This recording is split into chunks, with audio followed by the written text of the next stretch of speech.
Do this as soon as you notice mold around your windows. After this method, the glass won't fog up, and the musty smell will disappear completely. Start by preparing a bowl and adding 3 tablespoons of dish soap. It helps dissolve grease, dirt, and dust that promote mold growth. Then add a cup of vinegar.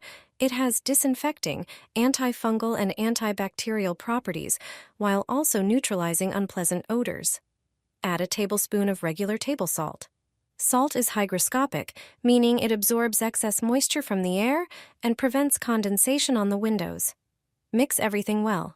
Now grind a few cloves, preferably using a coffee grinder, and place them in a container. Cloves have natural antiseptic and antifungal properties, and their scent repels insects. Pour boiling water over them and let them steep for a few minutes.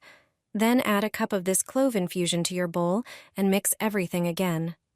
Pour the solution into a spray bottle using a funnel.